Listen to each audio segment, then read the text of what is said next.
ৱাজেদ দা, আমাৰ ৱাজেদ আলী চৌধুৰী দাদা কিমান বছৰ MLA হৈ আছে? এইটো সমষ্টিত কিমান বছৰ MLA হৈ আছে? কেইবছৰ? 25 years, 25 বছৰ MLA।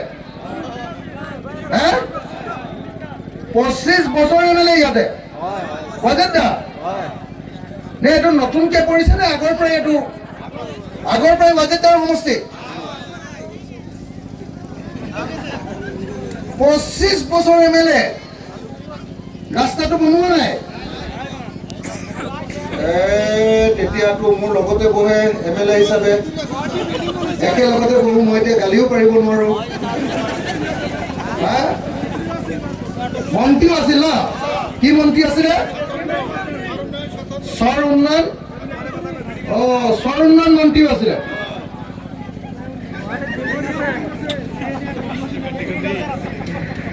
এতিয়াতো মইতো কংগ্ৰেছৰ লগত অলপ বন্ধু হৈ গলো এতিয়া, নহলেতো আজি বেয়াই কথা আছিলে। মই কি কম এতিয়া? মই ৱাজেদ দাক ইয়াৰ পৰা অনুৰোধ কৰিছো যে ৱাজেদ দাই নিজৰ পইচা খৰচ কৰি হলেও যদি চৰকাৰৰ পৰা ৰাস্তা আনিব নোৱাৰে, মইতো 25 বছৰ নহয়, মই 10 বছৰ থাকিলে 5 বছৰতে মই ৰাস্তা বনালোহেঁতেন। 10 বছৰ থাকিলে যদি মই ৰাস্তা বনাব নোৱাৰো, তাৰপিছত আৰু মই জীৱনত কেতিয়াও MLA নহওঁ ভাই। 25 বছৰ MLA থাকি যদি হাজাৰ হাজাৰ মানুহ থকা এই জেগাটোত যদি এটাও ৰাস্তা নাই, তেতিয়াহ'লেতো ক'বলৈ বেয়া, কিন্তু মইতো ক'বই লাগিব, উপায় নাই। মোক বেয়া পালেও উপায় নাই যে যদি 25 বছৰ ৰাস্তা বনাব যদি নোৱাৰে, তেতিয়াহ'লে MLA নোহোৱাই ভাল, হয়নে নহয়? মই ৱাজেদ দাক এবাৰ এৰি দিবলৈকে কওঁ নেকি, হয়নে নহয়? এতিয়া এই টিভি কেইটা আছে কাৰণে মই বেছি টানকে ক'ব পৰা নাই। সিহঁতি একদম কংগ্ৰেছৰ লগত অখিল গগৈ পুৰা যুদ্ধ লাগিছে বুলি উলিয়াই দিবগে গৈ তেখেতসকলে কৈ, বুজিছে নে নাই?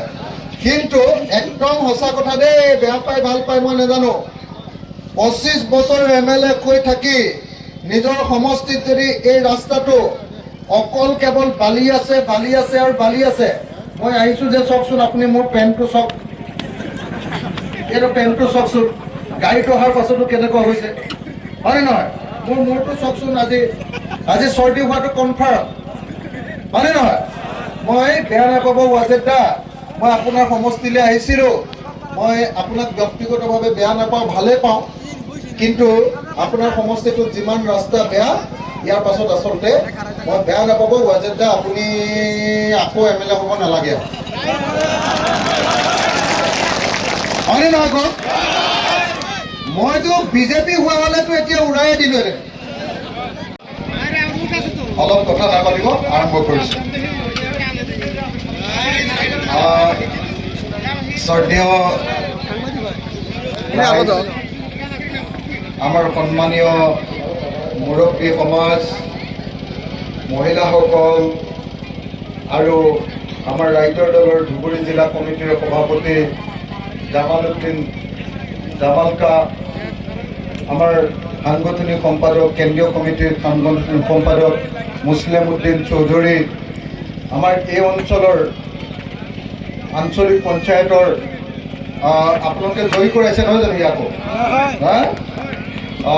তো আমাৰ আব্দুল আবাল মণ্ডল আৰু আজিৰ সভাৰ সভাপতি মহোদয়, আপোনালোক সকলোকে নমস্কাৰ জনাই মই চমুকে কেইটামান কথা পাতিব খুজিম। মইতো ভাবোঁ যে বেলেগ কথা পতাৰ আগত আজিৰ সভাখনত প্ৰথম এটাই প্ৰস্তাৱ ল'ব লাগে যে আপোনালোকৰ মই যিটো ঠাইলৈকে আহিলোঁ, এই জেগাটোৰ নাম কি? বন্দীখানালৈকে যিটো ৰাস্তা আছে, এইটো ৰাস্তা বুলি একো বস্তু নাই ইয়াত, হয়নে? ইয়াত ৰাস্তা বুলি একো বস্তু নাই। অকল বালি আছে, ধূলি আছে, পথাৰ আছে, আৰু পথাৰটোত অকণমান ওখ চাপৰ এনেকুৱা আছে, হয়নে নহয়? মইতো ভাবোঁ যে আজিৰ সভাখনত চাউণ্ডটা বাঢ়াই তলব, আজিৰ সভাখনত প্ৰথম প্ৰস্তাৱ হ'ব লাগে যে অতি সোনকালে বন্দীখানা পৰ্যন্ত এই ৰাস্তাটো ক'ৰ পৰা ক'লৈকে বুলি ক'ব লাগিব? বিলাসী পাৰৰ পৰা বন্দীখানালৈকে ন, ফুলকাটাৰী, বন্দীখানা ভায়া ফুলকাটাৰী ন, তো এই ৰাস্তাটো অতি সোনকালে বনাব লাগে বুলি মই অসমৰ মুখ্যমন্ত্ৰীক এই ঠাইৰ পৰা দাবী উত্থাপন কৰিছোঁ।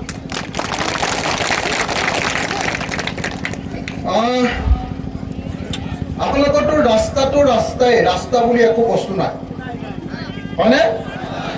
বাৰিষা দিনত চাগে নাৱতহে যাব লাগিব ইয়াত, নহয়নে? ৰাস্তা বুলি বস্তুটো নাইয়ে। তাৰ পাছত আকৌ এই গোটেই জাগাখিনি দেখি অনুমান হৈছে যে এইখিনি বানপানী আৰু নদী খহনীয়া, হয়নে? বানপানী আৰু নদী খহনীয়া যদি ইয়াত ৰোধ কৰিব নোৱাৰে তেতিয়াহ'লে মানুহ ইয়াত কোনেও শান্তিৰে বসবাস কৰিব নোৱাৰে। ইয়াত কোন MLA? আপোনালোকৰ MLA